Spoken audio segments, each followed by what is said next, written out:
Perkenalkan, nama saya Angga Tepu, NIM saya 210301265. Saya akan menjelaskan makna hukum dan hubungannya dengan perlindungan, kepentingan, dan kebahagiaan. Hukum merupakan perlindungan kepentingan masyarakat yang berbentuk kaidah, aturan, atau norma yang bersifat preventif maupun yang bersifat represif, baik yang tertulis maupun tidak tertulis. Perlindungan hukum merupakan suatu gambaran dari fungsi hukum yang dapat memberikan keadilan, ketertiban, dan kedamaian.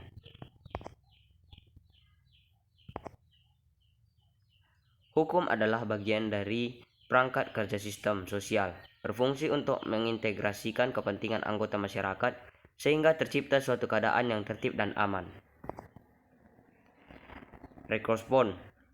Hukum adalah sekumpulan penuntun yang berwibawa atau dasar-dasar ketetapan yang dikembangkan dan ditetapkan oleh suatu teknik yang berwenang atas latar belakang cita-cita tentang ketertiban masyarakat. Dengan adanya hukum, maka permasalahan kepentingan antar individu maupun kelompok dapat diatur secara bersamaan dalam masyarakat. Penegakan hukum.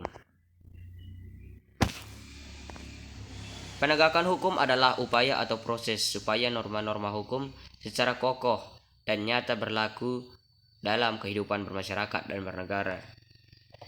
Ketertiban dan kedamaian dalam kehidupan bermasyarakat tetap terjaga dan terpelihara. Inilah salah satu aspek penting dari penegakan hukum. Selanjutnya, faktor-faktor yang mempengaruhi penegakan hukum adalah: yang pertama, faktor hukum. Yang kedua, penegak hukum. Yang ketiga, sarana atau fasilitas pendukung. Yang keempat, kebudayaan dan masyarakat. Kesadaran hukum merupakan kesadaran akan norma-norma yang terdapat di dalam hukum yang dibuat pemerintah dan berlaku. Kesadaran ini juga mencakup kesadaran untuk menaati norma-norma hukum tersebut. Fungsi kesadaran hukum adalah menjadi dasar bagi penegakan dan disiplin hukum. Jika kesadaran hukum rendah, kendala dalam melaksanakan hukum masyarakat kurang berpartisipasi dalam hukum, pelanggaran hukum meningkat. Pandangan Kristen mengenai hukum. Tuhan pusat semua yang baik. Tanggung jawab manusia ialah melakukan apa yang dikehendaki Tuhan Allah. Tuhan Allah juga adalah hakim yang terakhir, yang memutuskan apa yang benar dan apa yang salah. Karena itu, tanggung jawab manusia yang pokok ialah melakukan apa yang dikehendaki Tuhan Allah. Yang termasuk dalam hukum Tuhan adalah amanat agung, hukum Taurat, dan hukum kasih.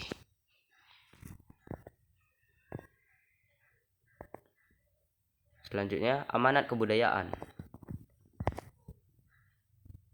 Manusia berbuat dosa bukan karena ingin berdosa, tetapi karena harapan kebahagiaan dari dosa itu sendiri, ataupun yaitu menjadi sama dengan Allah lewat pelanggaran hukumnya. Manusia bebas memutuskan sendiri apa yang baik dan apa yang jahat. Namun manusia mencurigai Tuhan Allah dan bahkan tidak percaya kepada Tuhan Allah. Manusia tidak percaya bahwa tujuan Allah adalah dengan hukumnya ialah kebahagiaan.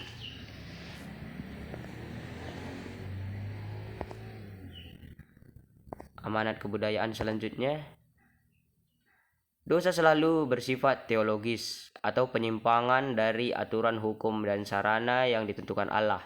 Dosa selalu bersifat individual atau berkaitan dengan individu dan universal, merasuki seluruh kehidupan manusia itu dan semua manusia.